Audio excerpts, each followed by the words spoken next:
क्या तुम मेरा पीछा कर रहे हो? ताज़ा हवा खाने आया हूँ, तुम्हारा पीछा नहीं कर रहा। तुम्हें कोई एतराज है? बिल्कुल भी नहीं। खा लो हवा, और कर भी क्या सकते हो।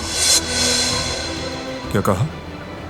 कुछ भी तो नहीं, यही कि तुम्हें हवा अच्छी मिले। शुक्रिया। हाँ, एक और बात, ज्यादा देर यहाँ मत रहना तुम, कहीं और बीमार ना हो जाओ, इसलिए कहा। अच्छा, वो बात।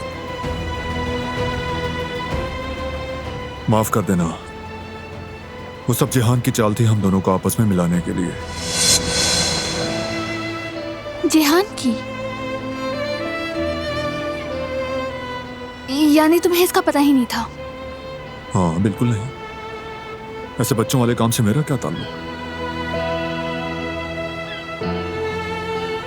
वैसे मेरे होने ना होने से तुम्हें फर्क नहीं पड़ता, ये मैंने खुद देख लिया था।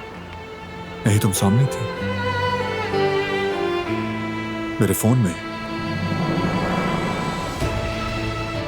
तुम्हारी ही वीडियोस देख रहा था मैं।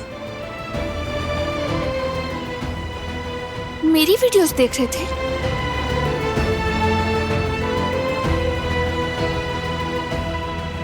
हाँ, इसीलिए मुस्कुरा रहा था।